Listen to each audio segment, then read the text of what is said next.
코로나19 팬데믹 상황에서 자주 다시 회자되시는 독일의 신학자 목사님이 계십니다. 디트리트 본 회퍼라고 하는 목사님입니다. 본 회퍼 목사님께서 하신 유명한 얘기 중에 하나가 값싼 은혜라고 하는 말씀입니다. 이 값싼 은혜에 대해서 읽어드리겠습니다. 값싼 은혜는 우리 교회의 치명적인 적이다. 오늘 우리의 싸움은 값비싼 은혜를 얻기 위한 싸움이다. 값싼 은혜는 싸구려 은혜, 헐값의 용서, 헐값의 위로, 헐값의 성만찬이다. 값싼 은혜는 시장에서 행인들이 파는 싸구려 물건과 같은 은혜를 의미한다. 값싼 은혜는 우리를 죄악의 고통에서 자유케 하는 사죄와 같은 것이 아니다. 값싼 은혜는 우리가 스스로 베푸는 은혜이다. 죄를 뉘우치지 않고 죄에서 벗어나기를 바라지도 않으면서 세상은 자신의 죄를 감싸줄 값싼 커버를 값싼 은혜에서 얻는다. 값싼 은혜는 하나님의 생생한 말씀을 부정하고 하나님의 말씀이 사람이 되었다는 것을 부정한다. 값싼 은혜는 죄를 의롭다 하는 것이 아니라 죄를 의롭다 하는 것이다. 값싼 은혜는 우리가 스스로 취한 은혜에 불과하다. 싸구려 은혜는 그리스도를 본받음이 없이 없는 은혜, 십자가 없는 은혜, 살아계신 예수 그리스도, 곧 사람이 되신 예수 그리스도를 무시하는 은혜에 불과하다. 80년 전의 모습이나 지금의 모습이나 동일한 것 같습니다. 많은 그리스도인들이, 교회들이 값싼 은혜를 선포하고 값싼 은혜를 사고 있습니다.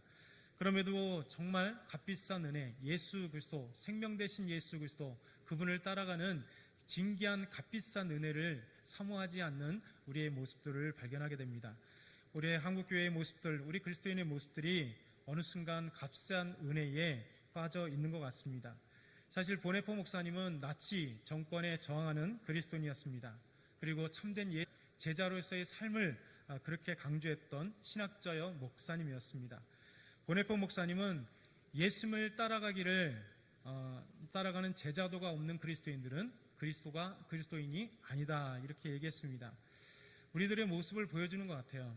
코로나19 시대로 인해서 한국 교회들은 많이 욕을 먹고 있습니다. 또 기독교는 조롱을 받고 있습니다. 기독교를 오히려 염려하고 있습니다. 사람들이 욕하는 이유가 무엇일까요? 기독교는 돈과 연결되어 있다. 사람들은 그렇게 매도하고 있습니다. 기독교와 목회자가 마치처럼 그렇게 매도하고 있고, 교회는 거대한 건물과 또 건물을 소유하고 있고, 또 교회가 예배를 드리는 목적은 오직 헌금을 위한 목적이다. 그렇기 때문에 이 팬데믹 상황, 코로나19 가운데서도 끊임없이 교회는 예배를 드린다, 이렇게 사람들은 매도하고 또 기독교를 억측으로 생각하고 있습니다. 교회 목사들은 끊임없이 돈을, 헌금을 강요하고자 하는 그런 설교만 한다, 이렇게 많은 사람들이 교회에 대해서 매도하고 있고 그렇게 잘못 생각하고 있습니다. 여러분, 기독교가 왜 사람들에게 욕을 먹고 있을까? 여러분, 왜 그럴까요? 기독교, 곧 교회는 그렇습니다. 여러분, 교회가 분명히 거대한 건물이 있을 수 있습니다. 큰 건물을 자랑할 수 있습니다. 그리고 얼마나 우리 목사님은 좋으신가, 유명한가를 자랑할 수 있습니다. 또 세상을 지금 이끌어가는 교회의 가장 아름다운 프로그램을 우리가 하고 있다라고 자랑할 수 있습니다. 그러나 이것이 본질이 아닙니다.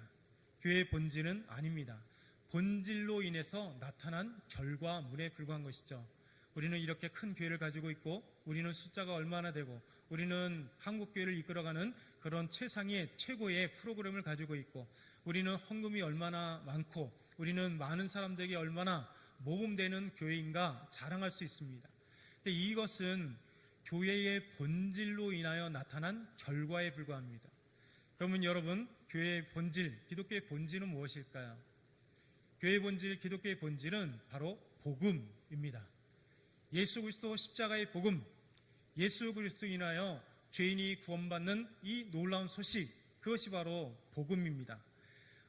하나님의 아들이신 예수 그리스도, 아무런 죄가 없으신 예수 그리스도, 그분이 이 땅에 인카네이션, 성육신하여서 인간의 몸을 입고 이 땅에 오셔서 우리를 위하여 죄를 지시고 십자가에 죽은 사건, 그래서 우리의 죄가 예수 그리스도의 십자가의 죽음으로 용서받고 우리의 부활 주시기 위하여 예수님께서 십자가에 부활한 이 사건, 이것이 바로 복음입니다. 교회가 전해야 될 것이 바로 이 복음인 것이죠. 교회가 이 복음이 사라졌다면 정말 불행한 것입니다. 신과 부활, 복음은 기독교의 본질이고 기독교가 우리 교회가 계속해서 전해야 될 아주 중요한 본질인 것입니다. 그럼에도 불구하고 많은 교회들이 점점 이 복음을 전하기보다는 정말 변질된 복음을 증거하기 시작합니다. 값싼 은혜들, 값싼 거짓 진리들이 나서기 시작하는 것이죠. 여러분, 많은 현대 기독교인들, 저와 여러분도 마찬가지입니다. 우리 교회들이 점점 요구되는 것이 무엇일까요? 점점 많은 그리스도인들이 교회에 요구하고 또 예배에 요구하는 것들이 변질된 모습들입니다. 교회에서 참된 복음이 아니라 자기를 만족시켜줄 설교, 자기를 만족시켜줄 기쁨, 자기를 만족시켜줄 예배, 자신을 만족시켜줄 돈과 만사 형통을 구하고 있습니다. 자신의 감정을 기쁘게 할 성령 충만, 찬양을 해도 어느 순간에 그 찬양의 본질인 하나님께 영광 돌리고 하나님의 이름과 예수 그리스도의 그 이름을 드러내고 높이는 것이 아니라 찬양을 통하여 내가 기쁨이 있고 찬양을 통하여 내 감정이 희석되고 내 눈물이 흐르고 그리고 찬양을 통하여 나의 억울함을 씻어주는 그런 찬양을 어느 순간에 부르고 있다는 것이죠. 여러분, 오늘 보네포의 목사님의 이 말씀을 우리가 기억해야 될 것입니다. 제 그리스도인이 아니다. 이 세상은 값싼 은혜를 계속해서 찾고 있는 것 같아요. 여러분, 우리나라 교회, 한국교회를 보시고 저와 여러분의 삶의 모습들을 보시면 그렇지 않습니까? 어느 순간에 참된 기독교의 진리인 이 복음 때문에 눈물이 나고 예수 그리스도의 십자가 때문에 눈물이 나기보다는 어느 순간에 기도하면 나의 구할 것들만 가지고 구하기 시작합니다. 하나님 이것 해주세요. 저것 해주세요. 하나님 이거 응답해 주십시오. 그렇지 않으면 마치 하나님이 계시지 않는 것처럼, 기도 응답이 되지 않는 것처럼 그렇게 하나님을 원망하는 우리의 모습들이 되어가고 있는 것 같습니다. 점점 한국교회가 값싼 은혜를 사모하고 값싼 은혜를 그렇게 따라가는 것 같습니다. 복음을 위하여 자기 목숨을 걸기를 두려워합니다. 많은 사람들이 교회 본질, 정말 우리가 왜 코로나19 가운데 예배를 드리려고 하는 그 본질을 상실해버린 거죠. 그래서 아까도 서두에 말씀드린 것처럼 많은 사람들이, 믿지 않는 사람들이 마치 헌금을 위해서 교회에 모이는 것처럼, 마치 교회의 큰 건물을 유지하기 위해서 교회에 모이는 것처럼, 목숨 걸고 모이는 것처럼 많은 사람들이 오도하고 착각하고 있다는 것입니다. 그것은 무엇인가 하면 지금까지 한국교회가 끊임없이 만사형통을 부르짖고 복을 부르짖고 그리고 잘됨을 부르짖는, 그래서 정말 교회의 본질을 상실해 버린 것, 그것이 이 세상 사람들의 눈에 비친 교회의 모습인 것 같습니다. 그래서 우리는 정말 값싼 은혜가 아니라 값비싼 은혜, 예수 그리스도의 참된 은혜, 예수 그리스도 그분을 인하여 그분의 십자가의 죽으심 때문에 우리가 구원받고 그분의 죽으심 때문에 우리가 죄를 용서받는 이 놀라운 사건 때문에 예배를 드려도 하나님께 감격이고, 예배를 드려도 하나님의 말씀을 듣기를 원하고, 예배를 드릴 때 하나님의 말씀 때문에 아멘 아멘 고백하면서 하나님 말씀이 맞습니다. 하나님의 말씀 때문에 내가 살아가고 싶습니다. 하나님 이 찬양을 받아주십시오. 찬양의 가사로 인하여, 곡을 인하여 하나님께 영광 돌리고, 하나님 이 가사의 그 가사처럼 하나님의 이름이 영광스럽습니다. 하나님의 은혜가 감사합니다. 내 삶의 한 걸음 한 걸음 하나님께서 인도해 주셨습니다 라고 하는 이 삶의 본질, 기독교의 본질을 회복할 때가 지금 아닌가 생각됩니다. 저와 여러분이 정말 값비싼 은혜를 추구하기를 원합니다. 값싼 그리스도인이 아니라, 값싼 은혜가 아니라, 값싼 교회의 거짓된 복음이 아니라 진짜 복음, 이 진짜 복음을 사모하고 이 진짜 복음을 추구하는 저와 여러분이 다 되길 축원합니다.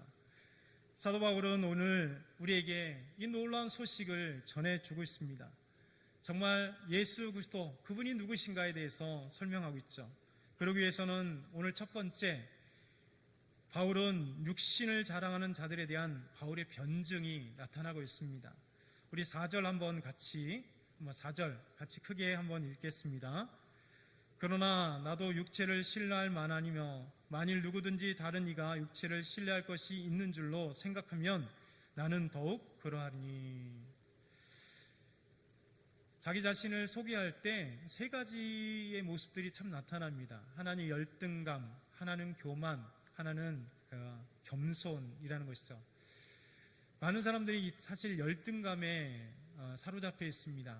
말은 열등감이 없다 얘기하지만 자기를 소개하고 무엇인가 얘기하다 보면 어느 순간에 열등감 안에 사로잡혀 있어요. 열등감은 다른 사람에 비하여 자기는 뒤떨어졌다거나 자기에게는 능력이 없다고 하는 생각입니다. 그래서 나는 다른 사람에 비하면 무능하고 다른 사람에 비하면 열등하다고 하는 이 비하의 생각들이 바로 열등감입니다. 이 열등감은 없어서 열등감을 갖지 않습니다. 그러니까 열등감은 생각의 차이입니다. 2011년에 중앙일보에 보도된 신문 뉴스가 있었습니다. 그 당시 2011년도에 제가 이 기사를 읽고 참 충격을 받았습니다. 정동기 씨라고 하는 분이 감사원장 후보로 추천되었다가 여러 가지 이유 때문에 감사원장 후보를 이제 사임하게 된 사건이 있었습니다. 그때 이 정동기 씨가 신문 인터뷰에서 이런 이야기를 했을 때 중앙일보가 2011년도에 기사 제목을 이렇게 정동기 씨의 이야기를 듣고 그렇게 기사 제목을 썼습니다. 나는 인류대를 나오지 못해 나는 그간 마이너 리그를 살았다. 그러니까 자기는 인류대를 나오지 못했기 때문에 나는 그냥 마이너 리그 저 밑에 열등감 있게 살았다라고 정동기 씨가 얘기를 했습니다. 그게 신문 기사 제목입니다. 여러분 사실 이 정동기 씨라고 하는 분은 모든 사람들이 부러워할 만한 그런 사람의 삶을 살았습니다.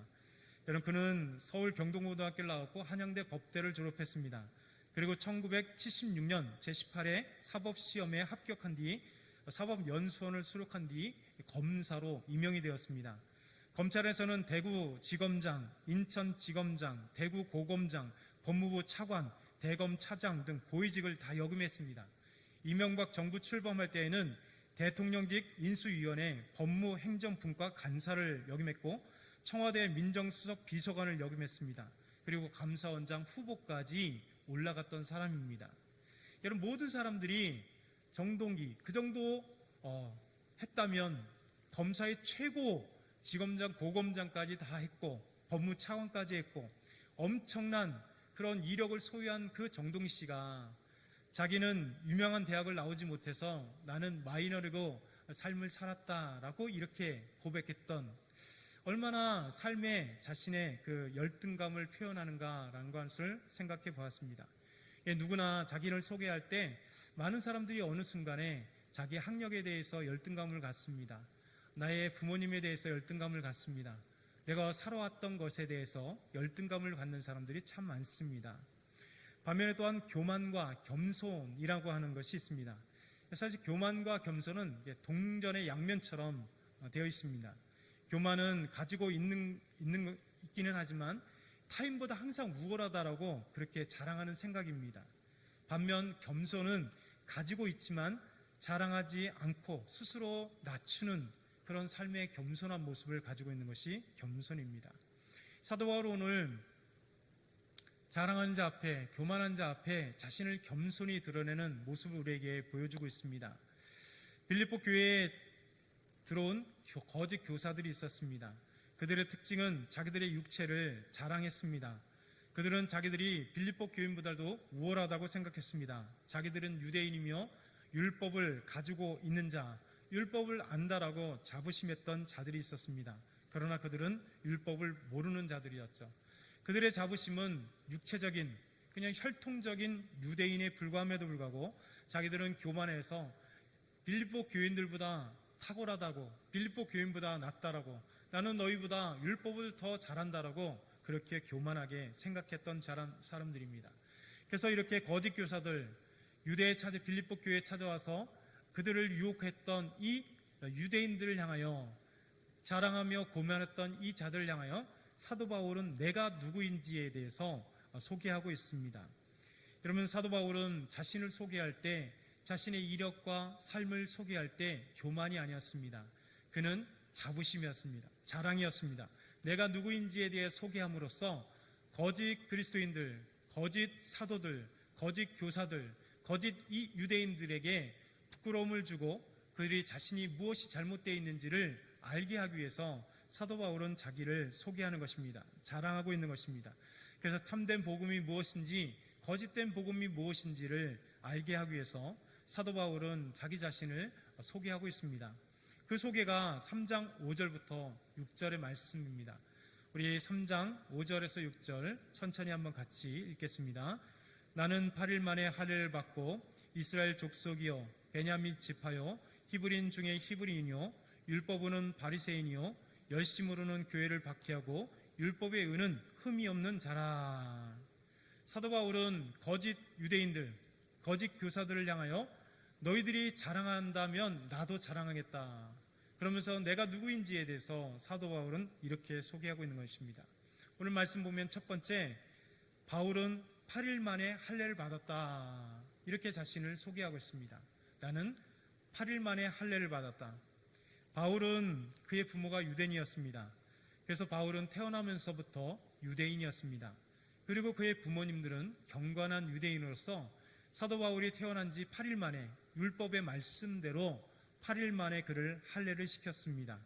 그러니 율법으로 경건했던 부모님 밑에서 태어난 유대인, 그리고 율법을 잘 지키는, 하나님의 말씀을 잘 지키는 그런 부모님 밑에, 경건한 부모님 밑에 태어나면서 자연스럽게 태어나면서부터 하나님의 말씀에 순종했던, 그렇게 자신은 태어나면서 8일 만에 할례를 행한 자다, 이렇게 자신 있게 거짓 유대인들, 거짓 교사들에게 자신이 누구인지를 말하고 있는 것이죠. 오늘 말씀 두 번째 보니까 자기 자신을 이스라엘 족속이요 베냐민 지파다, 이렇게 소개하고 있습니다. 바울은 빌립보 교인들처럼 예수님을 믿었지만 예수님을 믿은 이방인이 아니고 나는 이스라엘 족속이다, 나는 태어나면서부터 이스라엘 사람이다 라고 이야기하는 것입니다. 그러면서 이스라엘 족속 중에 베냐민 지파다 라고 사도 바울은 자신을 그렇게 소개하고 있습니다. 여러분, 베냐민 지파가 무엇이 그렇게 자랑거리일까요? 사실 베냐민 지파 사람들은 자긍심이 있었습니다. 왜냐하면 성경 역사 속에 보게 되면 이스라엘의 거룩한 성, 예루살렘 성, 그리고 다윗성, 더 나아가서 하나님의 성전이 있는 예루살렘 성이 바로 베냐민 지파에 속해 있었습니다. 지파 땅에 속해 있었죠. 그리고 12지파가 내란에 휩싸여 있을 때 베냐민 지파와 유다 지파만이 다윗 왕을 따랐고 충성했습니다. 그렇기 때문에 유다 지파와 함께 베냐민 지파는 다윗 왕에 충성했던 그런 지파로서 자부심을 갖고 있었던 것이죠. 그리고 이스라엘의 초대 왕이었던 사울 왕도 베냐민 지파였습니다. 그리고 사악한 하만, 유대 민족을 말살시키려고 했던 하만, 그 계계를 드러냈던 사람 베냐민 지파 모르드게, 그리고 에스더, 이 모르드게와 에스더가 바로 베냐민 지파였습니다. 페르시아에서 유대 민족을 지켰던 그 지파가 베냐민. 그러니 베냐민 지파 사람들의 마음속에는 보이지 않는 그 프라이드, 자부심이 간득했다는 것이죠. 그래서 사도 바울은 나는 이스라엘 족속이고 베냐민 지파에 속한 그런 정통 있는 자랑스러운 가문이다, 이렇게 자신을 소개하고 있습니다. 세 번째는 자신을 히브리인 중에 히브리인이다, 이렇게 소개하고 있습니다. 바울이 히브리인 중에 히브리인이라고 하는 것은 히브리인에 대한 자부심을 갖고 있습니다. 당시 로마 사회는 코인의 헬라어, 공통 언어가 코인의 헬라어였습니다. 코인의 헬라어가 이스라엘도 그렇게 공통적인 언어가 히브리어가 아니라 코인의 헬라어였습니다. 로마 전체가 코인의 헬라어가 공통 언어였고, 로마의 속국이었던 이스라엘조차도 히브리어가 아니라 모든 사람들이 대부분 다 코인의 헬라어를 사용하고 있었습니다. 그래서 나중에 보면 베드로 전후서도 베드로도 헬라어를 사용했기 때문에 베드로 전후서도 헬라어로 기록되어 있고, 모든 사도 바울이 로마서부터 시작해서 그 12서신서를 보게 돼도 그 모든 신약 성경이 다 헬라어로 기록된 이유가 유대인임에도 불구하고 로마의 지배하에 있었기에 헬라어로 사용되었던 것이죠. 여러분, 이 코일러 헬라어는 아주 중요한 것입니다. 그래서 예수님께서 종종 이 아람어, 히브리어 바로 위에 있을 때 아람어와 히브리어를 사용했을 때 바리새인들과 서기관들과 제사장들은 놀랬습니다. 왜 저 갈릴리 지방 촌골에서 온 이 촌놈이 어떻게 히브리어를 할 줄 알지? 어떻게 아람어를 할 줄 알지? 교육받은 히브리나 간신히 히브리어를 할 수 있는데 어떻게 예수님이 히브리어를 할 수 있지? 라고 놀래웠던 사실이 이런 이유 때문이 그렇습니다. 사실 사도 바울은 다소에서 태어났습니다. 다소에서 태어나서 그는 헬라어에 능통하게 교육을 받았습니다. 그리고 철학을 배웠었고 그 당시에 최고의 학문들을 다 배웠던, 헬라어로 학문을 배웠던 사람입니다. 그러기에 바울은 헬라어를 능통했던 사람입니다. 그러다가 다소에서 그는 예루살렘으로 유학을 와서 예루살렘에서 최고 랍비였던 가말리엘 랍비 하에서 문화생으로 하나님의 말씀, 율법을 배우기 시작했습니다. 그렇기 때문에 구약의 율법을 알기 위해서는 반드시 히브리어가 선행되어야 되기 때문에 사도 바울은 히브리어도 능통했던 사람들입니다.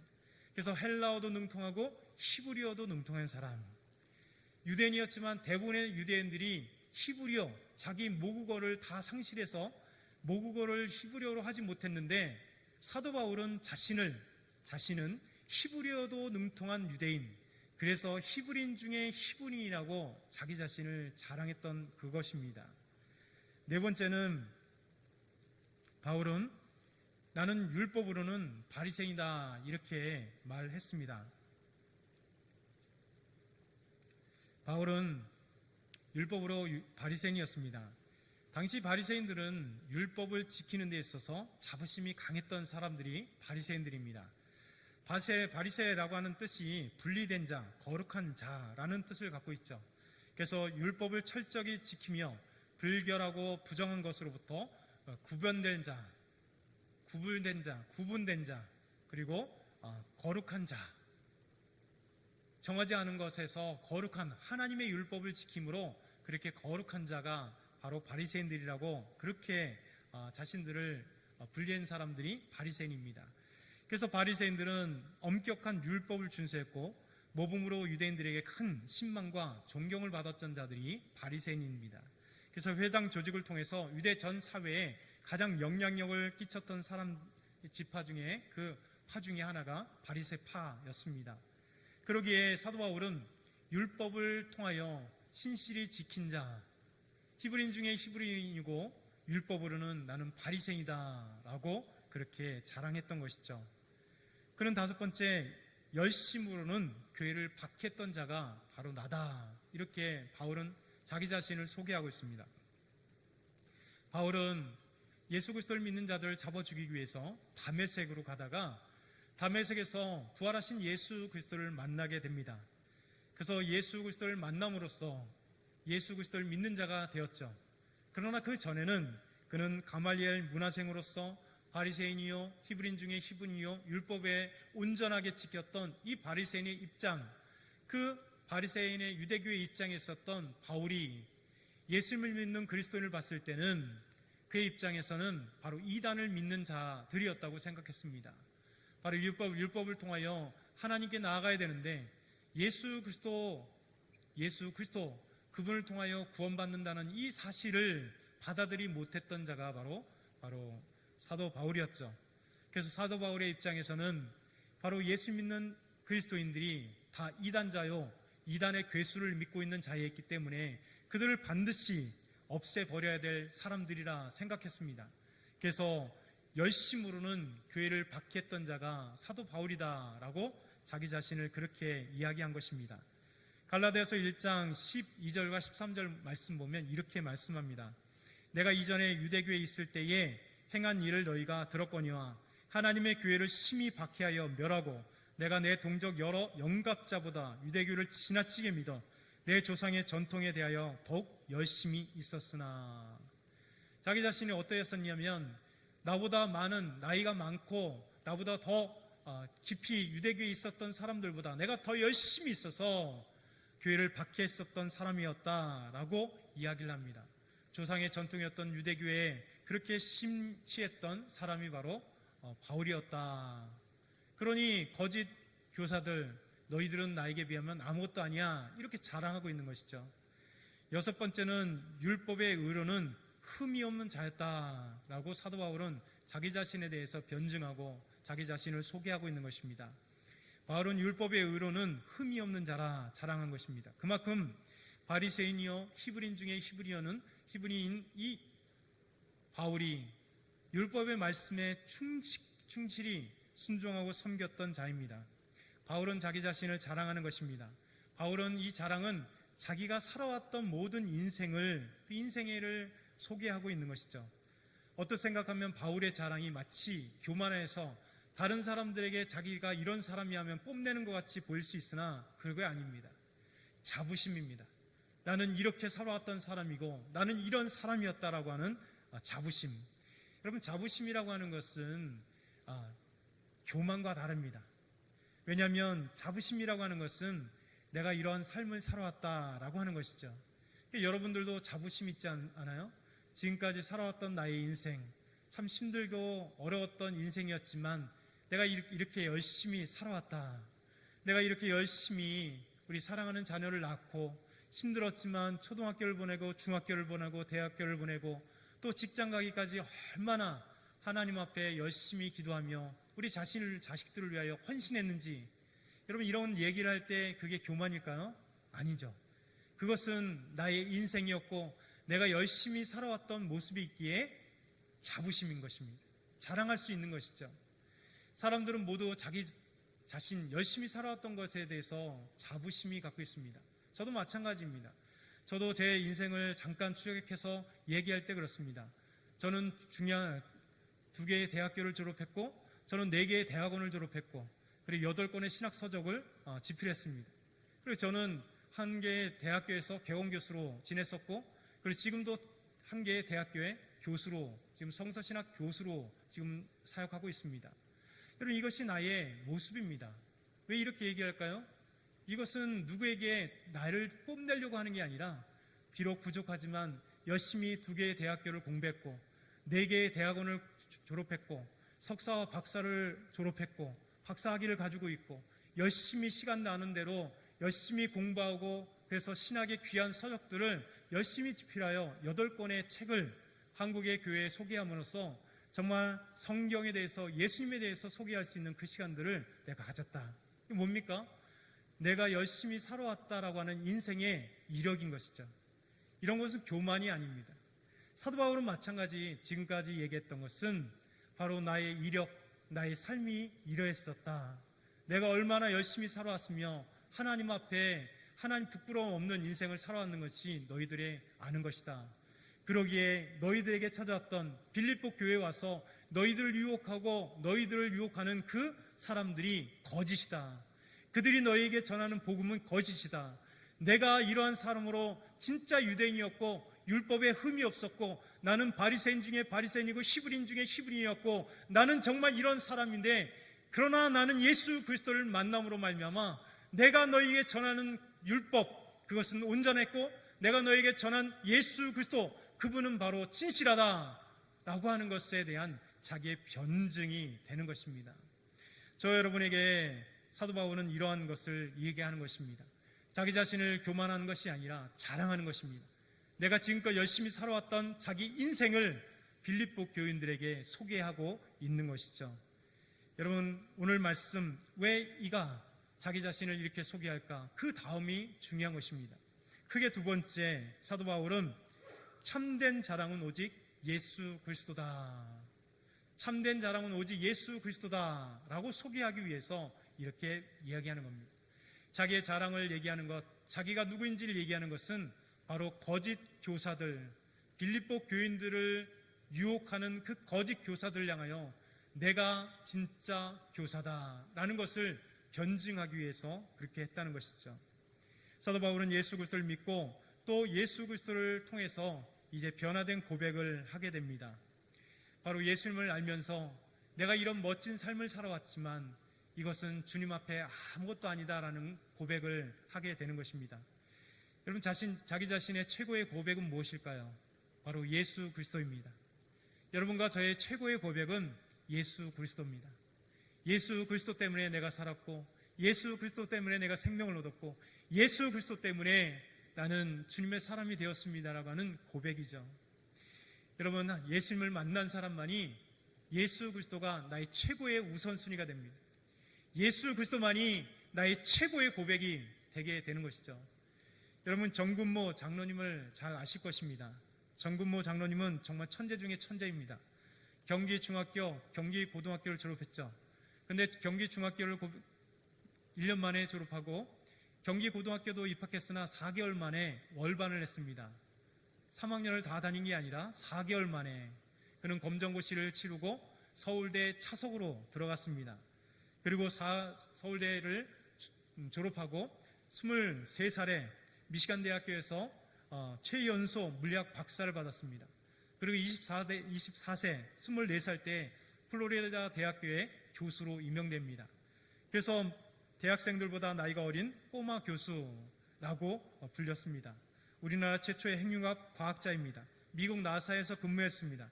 그리고 우리나라에 와서 카이스트를 최초로 만들고 카이스트 최초대 원장이었던 사람입니다. 과학기술부 장관이었고 그리고 호서대 명지대 총장을 역임했던 이 시대의 최고의 지성인, 그럼에도 불구하고 이 시대의 최고의 주님을 믿는 믿음의 사람. 미국에서 공부하고 있을 때 그의 아이가 태어났습니다. 그의 아이가 신부전증으로 고생하면서 장애를 얻게 되었습니다. 이 정근모 총장이 그때 예수님을 만나게 되었습니다. 자기 앞길에는 지금까지 평탄대로였고 자기는 천재였고 자기가 마음만 먹으면 이룰 수 없던 건 다 이뤘던 사람이 정근모. 근데 아기가 태어났고 이 아이가 신부전증으로 고생하면서 병원을 다녀도 치유하지 못하고 아무리 해도 치유하지 못하고 그때 정근모 총장이 스스로 자괴감을 가졌습니다. 처음으로 나는 할 수 없는 사람이구나, 아버지로서 아무것도 할 수 없는구나 라고 생각할 그때 주님께서 그에게 찾아오셨던 것이죠. 그래서 그가 예수 그리스도를 인격적으로 만나고 예수 그리스도를 만남을 통해서 그가 화려한 이면 속에 그가 자랑하고 싶었던 것은 항상 나는 예수 그리스도 십자가의 복음, 나를 구원하시고 나에게 지혜를 주시고 나를 이끌어 가신 예수 그리스도 그분만을 자랑한다. 그의 일술 속에. 그래서 예수 그리스도만을 자랑했던 분이 바로 정근모 총장이었습니다. 여러분, 그 책에 이런 그의 믿음의 고백을 담고 있는 책의 제목이 있습니다. 나는 위대한 과학자보다 신실한 크리스천이 되고 싶다. 이게 바로 정근모 총장의 고백입니다. 자기는 위대한 과학자보다 신실한 그리스도인이 되고 싶다. 그의 고백인 것이죠. 사도 바울도 마찬가지입니다. 자기에 대해서 살아온 인생에 대해서 요약했습니다. 나는 이런 사람이야. 그러나 내 인생의 최고의 것은 나는 히브리인 중에 히브리인이요 바리새인이요 그리고 베냐민 지파요 율법으로 흠이 없는 자, 이것은 그 전에 내가 자부했으나 예수 그리스도를 만남으로 나의 인생의 고백이 오직 예수 그리스도가 되었다라고 하는 것입니다. 오늘 빌립보서 3장 7절에서 9절은 이 말씀을 하고 있는 겁니다. 그러나 앞에 자기를 소개했는데 그러나 무엇이든지 내게 유익하던 것을 내가 그리스도를 위하여 다 해로 여길 뿐더러 또한 모든 것을 해로 여김은 내 주 그리스도 예수를 아는 지식이 가장 고상하기 때문이라. 여러분, 예수 그리스도를 만나면 나의 가져왔던 모든 것을 내놓을 줄 알게 됩니다. 나의 학력, 나의 자랑, 나의 직위, 나의 그 어떤 것도 주님보다 위대한 것은 없다라고 고백할 수 있는 거예요. 사도 바울은 이 모든 것을 그리스도를 위하여 해로 여길 뿐더러 내 주 예수 그리스도를 아는 지식이 가장 구상하기 때문에 나는 주님을 위하여 모든 것을 내려놓았다라고 말하는 것이죠. 그러면서 그가 계속 얘기합니다. 내가 그를 위하여 모든 것을 잃어버리고 배설물로 여김은 그리스도를 얻고 그 안에서 발견되려 함이니 내가 가진 의는 율법에서 난 것이 아니요 오직 그리스도를 믿음으로 말미암은 것이니 곧 믿음으로 하나님께로부터 난 의라. 여러분, 그전엔 율법을 온전하게 지킴으로 의인인 줄 알았습니다. 그런데 예수 그리스도를 믿고 났더니 나는 하나님 앞에 죄인이었음을 알게 된 것이죠. 내가 가지고 있었던 그 많은 지식이 이 우주 만물을 창조하신 하나님, 이 우주 만물의 주인 되신 예수 그리스도 앞에는 한낱 작은 그런 지혜에 불과하고 작은 지식에 불과했었던 사실을 알게 됐다는 것이죠. 내가 그렇게 히브리인 중에 히브리라고 자부심을 갖고 베냐민 지파라고 자부심을 가졌으나 하나님을 알고 나니까, 예수 그리스도를 만나고 나니까 예수 그리스도 때문에 나는 그리스도인이 최고인 것을 알게 되었다는 것이죠. 그래서 사도 바울의 고백이 여기 있는 것입니다. 여러분, 사도 바울은 자기가 지금까지 걸어왔던 모든 것을 배설물로 여겼다 해서 그것을 거부하거나 그것이 필요 없다거나 나는 공부한 것도 무의미하다, 그런 얘기가 아닙니다. 사도 바울은 아테네에 가서 복음을 증거할 때 아테네의 그 신들에 대해서 변증하는 탁월한 변증을 가지고 있었습니다. 왜냐하면 사도 바울은 지금까지 공부했었던 그 헬라의 철학, 그리스도의 철학과 그리스도의 신에 대한 모든 것들을 다 알고 있었기에 그들의 약점을 잡아서 너희들이 알지 못하는 신을 내가 알려주겠다. 이 우주 만물을 창조하신 하나님을 너희가 몰랐으나 내가 알려주는 하나님이 이 우주 만물을 창조하신 하나님이다. 너희가 섬기고 있는 그 신, 형상에 현혹되어서 현상에 갇혀있는 그런 형상에 갇혀있는 신이 아니라 형상이 없는 이 우주 만물을 초월하신 하나님, 내가 그것을 가르쳐주겠다 얘기합니다. 스토아 철학파, 에피쿠로스 학파, 이 최고의 철학자들에게 나가서 에피쿠로스 학파의 잘못된 점들과 그들이 알 수 없던 것, 그리고 스토아 학파의 그 철학들의 연약함을 사도 바울은 지금까지 가지고 있었던 철학의 그 공부를 통하여 그들에게 변증을 했었던 겁니다. 사도 바울은 가지고 있었던 모든 것들이 배설물처럼 쓸데없는 것, 더럽고 추한 것이라는 것을 이야기하려고 하는 게 아닙니다. 예수를 얻고 나니까, 예수를 발견하고 나니까, 예수님을 만나고 나니까 이것보다 못하다라는 것입니다. 가장 위대한 지식은 예수 그리스도를 아는 지식, 그 아는 지식이 세상에 가장 고상하시고, 내가 지금까지 자랑했던 것보다 예수 그리스도를 만나니 예수 그리스도가 나의 자랑이요, 나의 우선순위요, 나의 주님임을 그는 고백하게 된 것입니다. 저 여러분도 오늘 말씀처럼 우리가 주님을 고백해야 됩니다. 나의 모든 삶의 인생의 역정을 주님께서는 칭찬하십니다. 열심히 살아왔다, 나의 자부심입니다. 그럼에도 불구하고 주님 앞에서 주님 만난 것이 최고입니다. 주님을 아는 지식이 나에게 최고의 고상함입니다. 주님을 아는 그 아름다운 믿음이 내 인생의 최고의 만남이요, 그 인생이 최고입니다라고 하는 이 고백이 저와 여러분의 고백이 되기를 축원합니다.